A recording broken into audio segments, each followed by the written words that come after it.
everybody, my name is Brandon Cambridge, and today we're going to be taking a look at this Signature LTD RL-600. This is a really cool guitar. It was gifted to me by a good friend of mine who unfortunately didn't get to play it too much, and he was like, "Here you go, dude, it's yours now," because I don't play it anymore. Obviously, it's a really cool star shape, kind of in the same vein as Gus G's new Signature Jackson models. It's essentially a mutated Explorer mixed with Rhodes, I guess. But yeah, it looks really cool. It's super comfortable to play with. Awesome for rhythms whenever you want to sit like this, doing stuff like that, and then for leads you can sit like this, and it's really comfortable. It's a really super plain design, and it looks awesome. I do want to start off by saying I'm not too familiar with Ropalafala. I know he played in Children of Bodom, but that's about all I know about him, other than the fact that he likes cool guitars. Let's run over the specs and then we'll get to some sounds. So starting up here by the headstock, we have the reverse 6-in-line classic LTD ESP kind of headstock. It's white to match the body, and you also got Ropalafala's signature right up there with the black LTD logo, and then you also have the 6 black chrome Grover tuners, which is really cool. Another really cool thing that not too many of my guitars have actually, but you get a nice little volute, I think that's what it's called. A little piece here that sticks out. Actually, my other LTD has that, but yeah.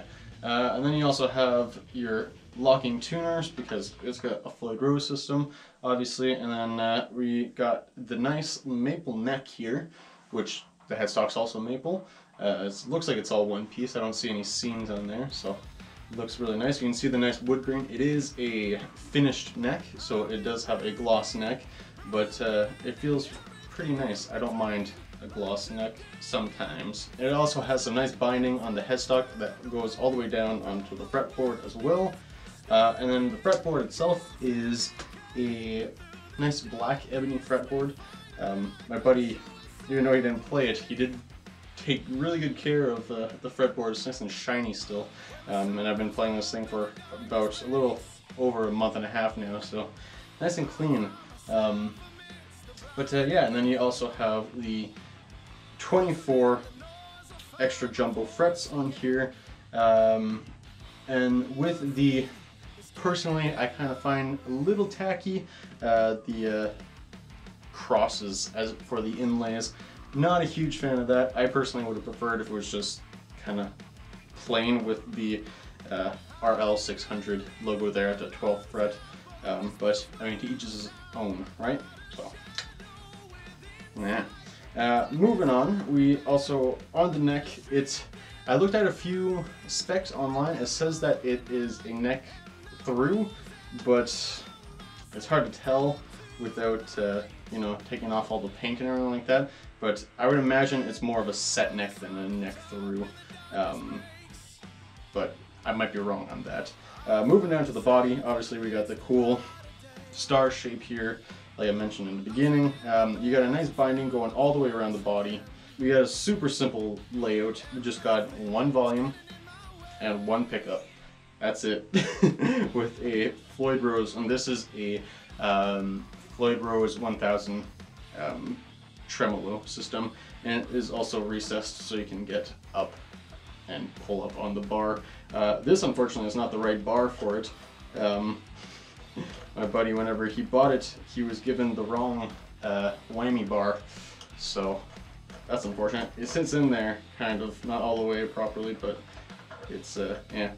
And then on the back of the body, it's just also just a plain finished, plain white finish, and then you can see where the paint kind of comes off there.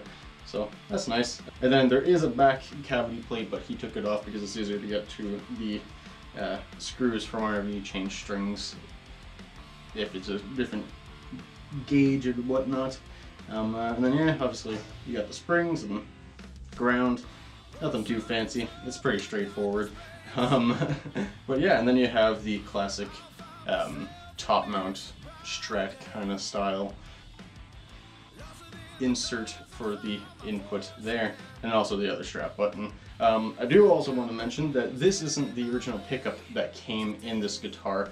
My friend Lucas decided to put in a EMG-X pickup, which is an active pickup. The original pickup that comes with this guitar is a EMG-HZ passive pickup, I believe, which I do have in the case, but I actually don't mind this pickup. It sounds pretty good. I'm not huge on most active pickups, at least the past active pickups that I've owned, but this thing actually sounds really nice. You heard it in the little intro there. But yeah, so I think that's enough talking because I think I covered just about everything on this. So let's get to some sounds. Alright, so let's go over the signal path now. I'm going from the RL-600 straight into the front of my Marshall MG15 head there, which is going into this orange 112 cab, which has a Celestion V30, if I'm not mistaken. And then that is getting picked up by my Pyle PD78 and my Shure SV100 going into my board straight into Studio One. So let's do some clean sounds and then we'll go to what this thing was made for.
Alright, so that is going to do it for this demo of the Ropalafla Signature LTD RL-600. Overall, this is a really cool guitar. I like it a lot. I'm really happy that my buddy decided to stop playing it and gave it to me, so can't complain about a free guitar. But yeah, no, really cool guitar. Super nice to sit with. It's really comfortable to stand with too. I didn't have barely any neck stability issues while standing with it with a strap, and yeah, it just looks really cool. The only issue that I have with it, I wish it did come with another pickup. I think a single coil in the neck position would have been really cool to be able to switch between those two, because I personally like to have that extra option on guitars personally. And the only other aesthetic look for me that I would change is probably the little cross inlays, but hey, you can't complain too much when you got a free guitar. So thank you so much everybody for watching, and have yourself a wonderful rest of your day. Another reason why I think this thing is really cool is the fact that it has the offset V in the reverse headstock. you can actually put it in a guitar rack. I don't see any other extreme shaped guitar do that, so extra points for me.